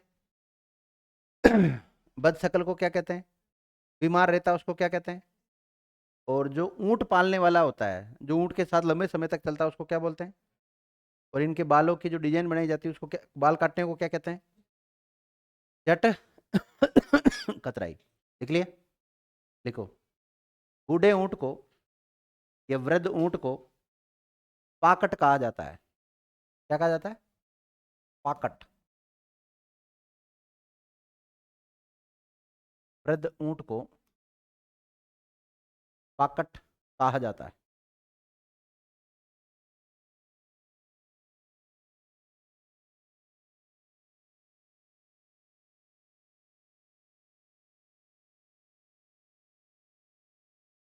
लिख लिया?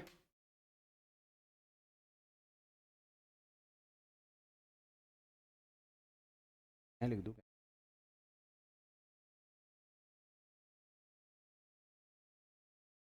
देखो, ऊंट का पहनावा। ऊंट का पहनावा।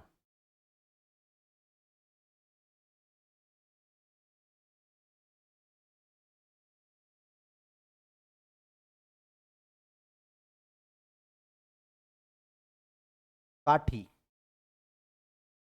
ऊंट का पहनावा काठी। ऊंट को काठी कौन सी जगह पहनाते हैं? काठी। काठी किसको कहते हैं? काठी उसको कहते हैं जब ऊंट के गाड़ी लगाते हैं ना, पीछे ऊंट गाड़ी जो होती है उसको बना जोतने के लिए, उसके ऊपर एक लकड़ी का वो डाला रखा जाता है। कुछ ऐसा आकृति होती है लकड़ी का, तो बोलते हैं काठी। पीठ के ऊपर। कहाँ पहनाते हैं इसको? पीठ पर। काठी को कहाँ पहनाते हैं? पीठ पर।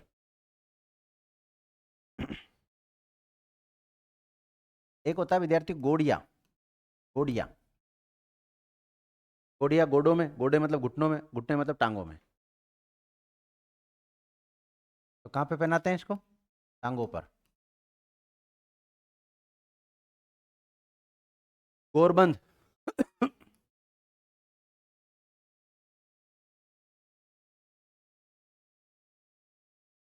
गोरबंद ऊंट के गले का आभूषण है ये। गोरबंद को हम पहनाते हैं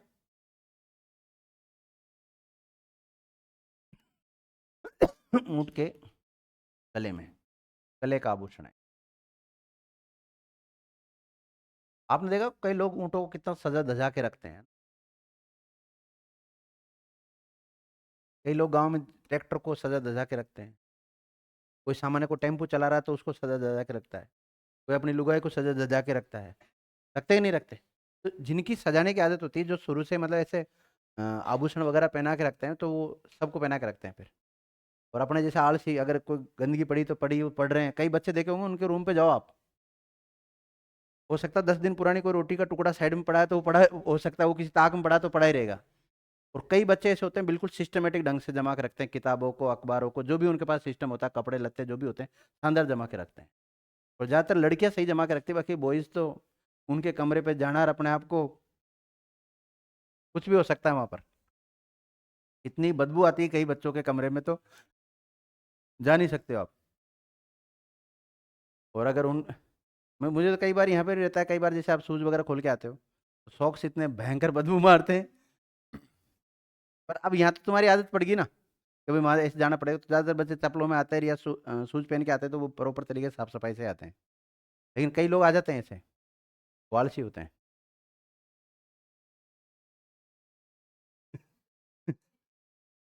देख लिए?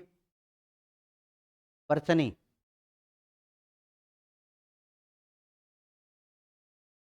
इसमें ये इंपॉर्टेंट है एक तो, है ना, गोरबंद वाला, परचनी।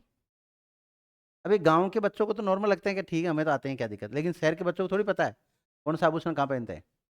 परछनी कहाँ पहनते हैं बताओ? पूंछ पर। पूंछ पर।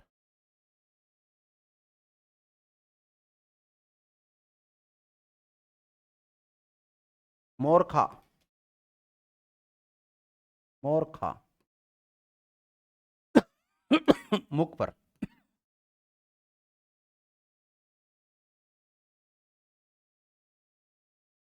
देखो मैलखुरी। मैल। देखो ऊंट की पीठ के ऊपर जो गद्दी रखी जाती है ना, उसको कहते हैं। ऊंट के ऊपर रखी जाने वाली गद्दी।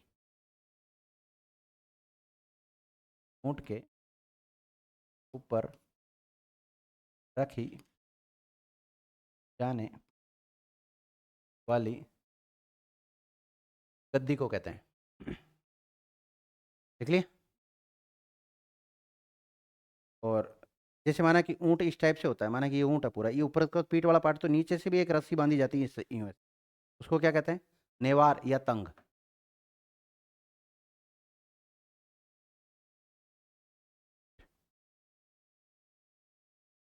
नेवार या तंग। ये पेट पर, पेट होता है ना उसके नीचे की तरफ, इसी वाला पार्ट, ये वाला नीचे की तरफ है ना, यूं बांधी जाती है नीचे की तरफ।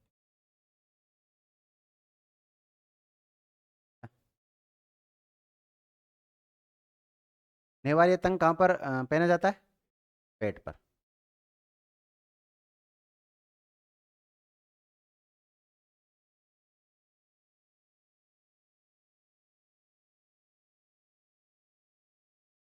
और पीठ पे क्या रखी जाती है विद्यार्थियों?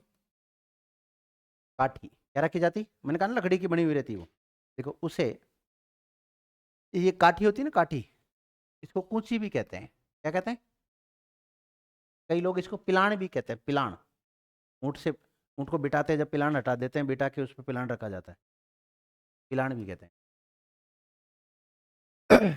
देखो ऊँट की पीठ पर रखे जाने वाली जो लकड़ी की वो वस्तु होती है उसको क्या बोलते हैं? काठी।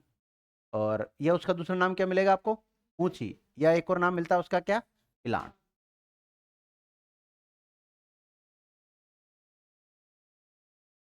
आपने देखा होगा विद्यार्थियों, ऊँट जो होता है ना, ऊँट, उसकी जो नाक होती है, एक मिनट, मेरे नाक में बता रहा हूँ आपको, ये मैं बता देता हूँ। इसकी जो नाक है यहाँ पर, तो इस नाक में भी कुछ मतलब एक लकड़ी सी डाल देते हैं, मतलब ये ऐसी इसे थोड़ी मोटी सी होती, वो डाल देते हैं, दोनों तरफ लकड़ी बांध देते हैं, तो उससे क्या थोड़ा कंट्रोल में रहता है वो। एक कोमल जगह से अगर आप उसको बांध के रखोगे तो कंट्रोल में हो जाएगा। अब उसको बांध लो आप यहाँ से गर्दन में, यहाँ से इतना कंट्रोल नहीं होगा वो, तो गर्दन तो यूं करके आप उतना कंट्रोल नहीं कर सकते हो, या पैर से भी आप इतना कंट्रोल नहीं कर सकते। पैरों में लकड़ी लटका देते हैं, यहाँ पर कई जानवर होते हैं ना उनकी लकड़ी लटकी हुई रहती है, वो लटकाते इसलिए क्योंकि वो भागती है, मारती है, कंट्रोल नहीं होती, मतलब नियंत्रण। हाँ भैंस के बांध देते हैं कई बार, गाय के बांध देते हैं। वो क्यों बांधते हैं? कई के गले में बांधते हैं, लटका देते हैं ना वो लकड़ी सी, इसलिए लटकाते हैं, ताकि उसके ऊपर थोड़ा वजन रहेगा तो वो कंट्रोल में रहेगा। कई बार आदमियों को भी कंट्रोल में करने के लिए उसकी शादी करवा देते हैं, आदमी अपने आप कंट्रोल में आ जाता है। चलो, क्या लिखा है?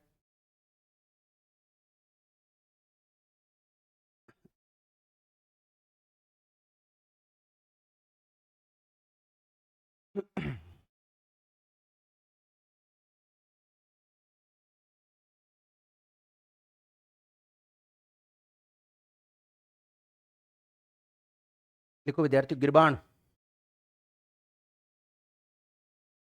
ऊंट की नाक में पहनाई जाने वाली लकड़ी की लकड़ी, ऊंट की नाक में पहनाई जाने वाली, ऊंट की नाक में पहनाई जाने वाली लकड़ी की कील, लकड़ी की कील।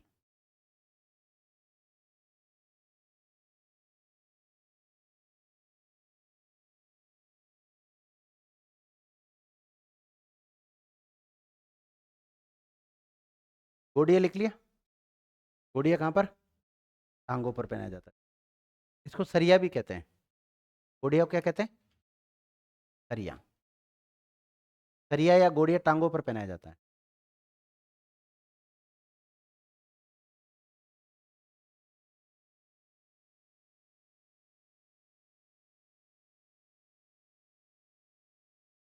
लिख लिया। ये कुछ बातें थी विद्यार्थी ऊँटों से रिलेटेड, वो मैंने आपको लिखा दी है, ठीक है। अब हम देखते हैं बीसवीं पशुगणना के अनुसार, किसके अनुसार? बीसवीं पशुगणना के आंकड़े देख लेते हैं। ये आंकड़े चेंज हो सकते हैं आने वाले समय में ना। बीसवीं पशुगणना 2019 के अनुसार, हेडिंग डाल लो।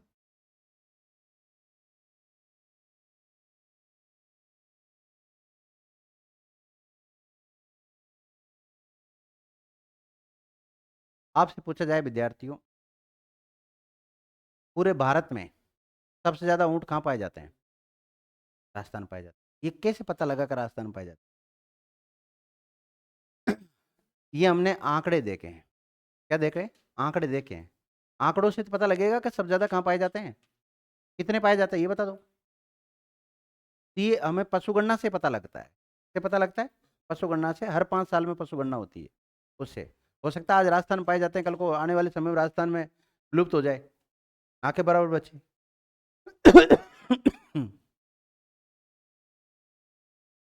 तो लिखिएगा, 20वीं पशुगणना के अनुसार भारत में कुल ऊँटों की संख्या 2.52 लाख है। कितने विद्यार्थियों? 2.52 लाख है, यानी 2,52,000। पूरे भारत में ऊँटों की संख्या कितनी है? 2,52,000 विद्यार्थी।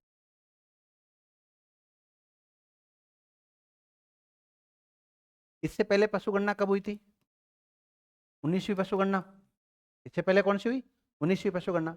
तो 19वीं पशुगणना और 20वीं पशुगणना की दोनों की अगर तुलना की जाए, तो अगर 19 से 20 तक पहुंचेंगे हम, तो विद्यार्थियों 37.5% ऊंटों की कमी आई है। कितनी?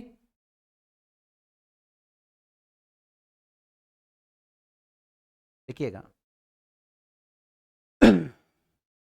जो कि पिछली पशुगणना की तुलना में, जो कि पिछली पशुगणना की तुलना में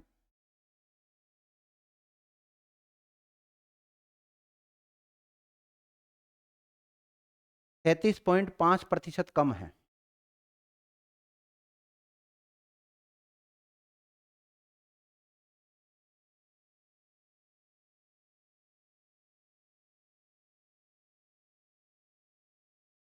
देख लिया?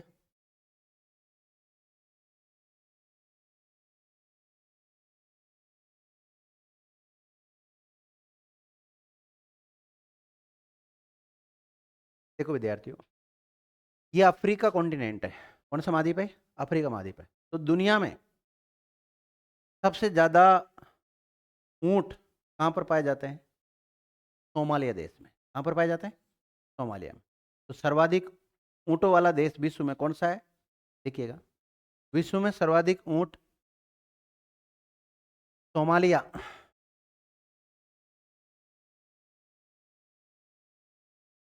सोमालिया में पाए जाते हैं। विश्व में सर्वाधिक ऊंट वाला देश कौन सा है? सोमालिया।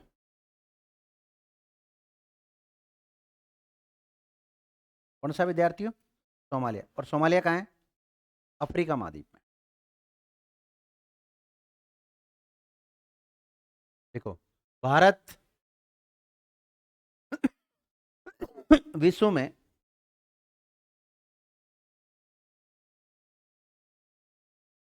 ऊंटों के मामलों में, या ऊंट पालन के मामले में 9वां स्थान रखता है। तो दुनिया में पहला स्थान कौन सा देश रखता है विद्यार्थियों ऊंट पालने में? Somalia country. ध्यान रखना, कौन सी कंट्री? सोमालिया। तो भारत का कौन सा स्थान है? 9वां है विद्यार्थियों। और भारत में ऊंटों की संख्या कितनी है? 2,52,000 विद्यार्थियों। कौन सी पशुगणना के अनुसार? 20वीं पशुगणना के अनुसार। 19वीं पशुगणना की तुलना में देखें तो 37.5% की कमी देखने को मिली है। सबसे ज्यादा सोमालिया। सबसे ज्यादा कहां पर है? पहला नंबर पर सोमालिया है। और भारत का कौन सा नंबर है? 9वां नंबर है भारत की। देखिएगा, भारत में पहला स्थान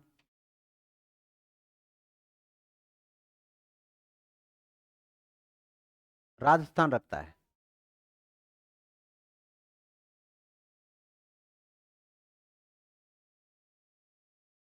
भारत में सबसे ज्यादा ऊंट कहां पाले जाते हैं? राजस्थान विद्यार्थी। और टोटल ऊंट कितने भारत में? उसमें से 2,13,000 राजस्थान में पाले जाते हैं। 2.13 लाख। 2.13 लाख। कितना प्रतिशत हुआ है? 84.43%। 84.43%। तो भारत का कितना प्रतिशत ऊंट राजस्थान में पाया जाता है? 84.43% पाया जाता है। और आंकड़े देखें तो कितने ऊंट पाए जाते हैं भारत के राजस्थान में? और पूरे भारत में कितने पाए जाते हैं? 2,52,000। दूसरा स्थान लिख लो विद्यार्थी। पूछा जा सकता है कि ऊंट पालन में पहला राज्य कौन सा है? राजस्थान। और दूसरा? गुजरात।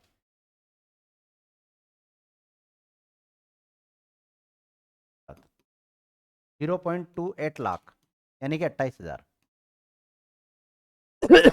कितने विद्यार्थियों? 28,000। परसेंटेज देखेंगे तो कितना प्रतिशत होगा ये? 10.96। 10.96%।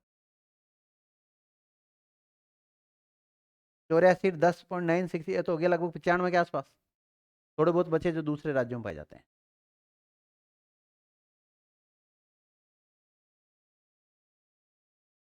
देख लिया?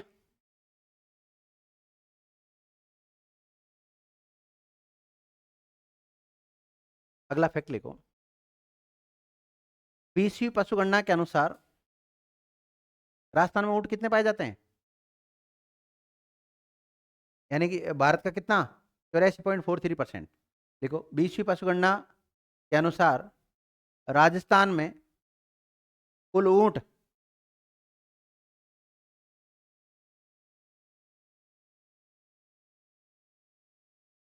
कुल ऊंट या कुल ऊंटों की संख्या 2.13 लाख है।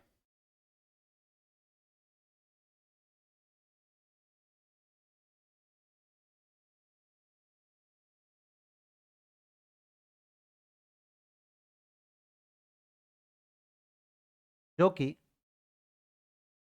पिछली पशुगणना की तुलना में जो कि पिछली पशुगणना की तुलना में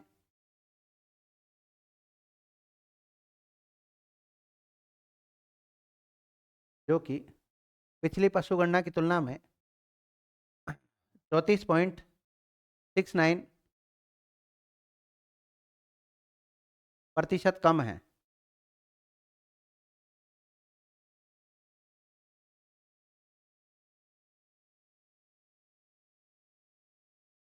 लिख लिया? आपसे पूछा जाए विद्यार्थियों कि दुनिया में सबसे ज्यादा ऊंट कहां पाए जाते हैं? भारत का कौन सा स्थान है? अफगानिस्तान। ये बात तो याद रह जाएगी। भारत में ऊंट कितने पाए जाते हैं? 2,52,000 पाए जाते हैं 20वीं पशुगणना के अनुसार। 19वीं पशुगणना और 20वीं पशुगणना की यदि तुलना की जाए तो भारत में कितने प्रतिशत ऊंटों की कमी हुई है? 33.5% ऊंटों की कमी देखी गई है। भारत में सबसे ज्यादा ऊंट कौन से राज्य में पाए जाते हैं? राजस्थान में। राजस्थान के बाद में दूसरा नंबर किसका आता है? गुजरात का आता है। गुजरात में कितने?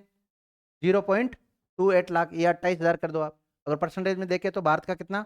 10.96% हो जाता है। और राजस्थान में कितना प्रतिशत विद्यार्थियों? 84.43% पाया जाता है भारत का। संख्या में देखें तो 2.13 लाख। और अगर इस बार 20वीं पशुगणना के अनुसार राजस्थान में देखो विद्यार्थी, ये आंकड़ा निकल के आया है। 20वीं पशुगणना के अनुसार 2.13 लाख है। और अगर इसको 19वीं पशुगणना से तुलना करें हम, तो कितनी प्रतिशत की कमी देखी गई है? 34.69% की कमी हुई है।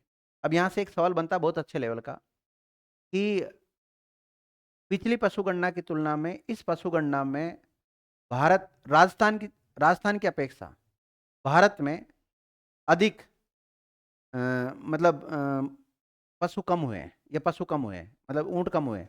तो भारत में ज्यादा कम हुए कि राजस्थान में कम हुए ज्यादा? भारत में कितना? 33.5 है। और राजस्थान में? तो ये आंकड़े भी आपको याद करना है। ये पूछा जाता है कई बार अच्छे, जैसे छोटे एग्जाम में तो नहीं पूछे जाते, लेकिन जो आर एस जैसा एग्जाम है ना, आर एस पीरी जो होता है, उसमें यहाँ से सवाल बनता है। लिख लिया विद्यार्थी? अब अपने माइंड में ये आ रहा होगा कि राजस्थान में सबसे ज्यादा ऊंट कहाँ पाए जाते हैं? तो जैसलमेर। कहाँ पाए जाते हैं? जैसलमेर। देखिएगा, राजस्थान में सर्वाधिक ऊंटों वाले जिले, सर्वाधिक ऊंट वाले जिले।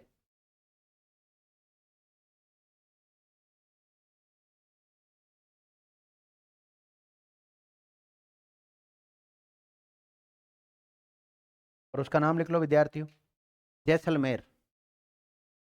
16.21, 16.21%। जैसलमेर में देखो कितने ऊंट पाए जाते हैं? 34,492 ऊंट है। और टोटल राजस्थान में कितने हैं? 2,13,000 है ना राजस्थान में? राजस्थान में कितना है? 2,13,000। इसका जैसलमेर में कितना है? 34,492। और 2,13 का अगर प्रतिशत निकालोगे आप, तो 16.21% आता है। देख लिया? अब कई बार पहला नहीं पूछते विद्यार्थियों, कौन सा पूछ लेते हैं? दूसरा पूछ लेते हैं। तो दूसरा लिख लो बीकानेर में। जैसलमेर के बाद में सबसे ज्यादा कहाँ पाए जाते हैं? बीकानेर में पाए जाते हैं विद्यार्थी। और बीकानेर में कितने ऊँट पाए जाते हैं? 27,357। 27,357 ऊँट पाए जाते हैं। और परसेंटेज देखें तो 12.86, 12.86%।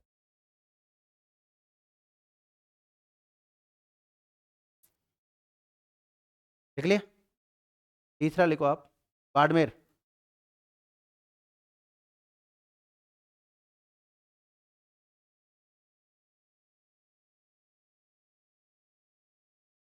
तीसरा जिला सर्वाधिक वाले लिखा रहा हूं मैं, 25,907। 25,907। और परसेंटेज देखे तो 12.18, 12.18%। ये सर्वाधिक वाले हैं।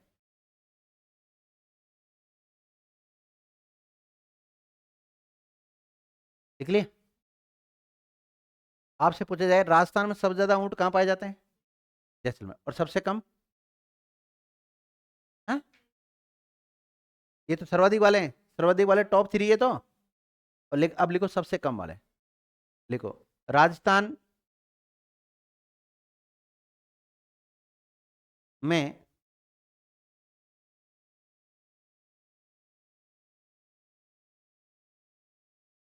कम ऊंटों वाले या न्यूनतम ऊंटों वाले जिले।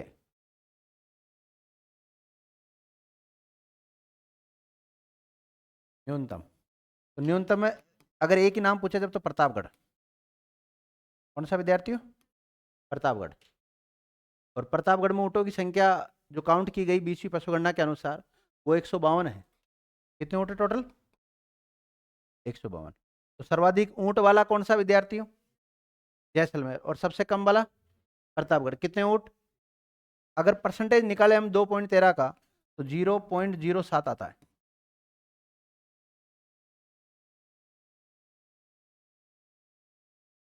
लिख लिया?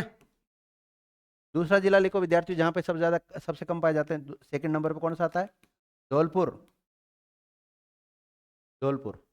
और धौलपुर में लिख लो विद्यार्थियों 172 ऊँट। कितने ऊँट?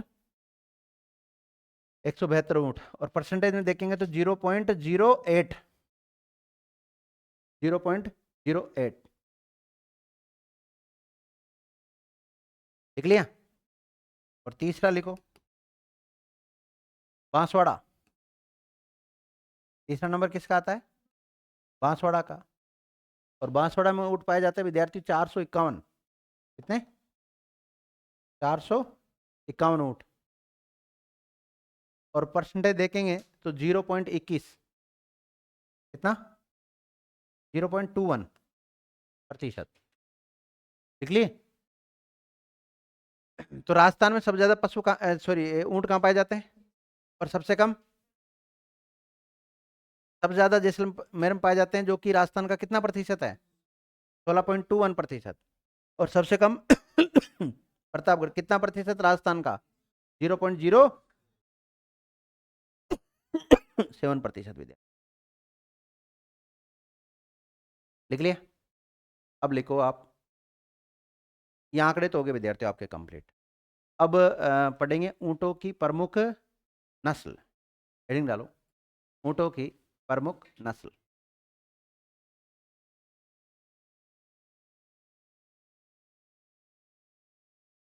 ऊँटों की प्रमुख नस्ल, नस्लों के बारे में चर्चा करेंगे नेक्स्ट क्लास में। इस क्लास को यहीं विराम देते हैं। धन्यवाद।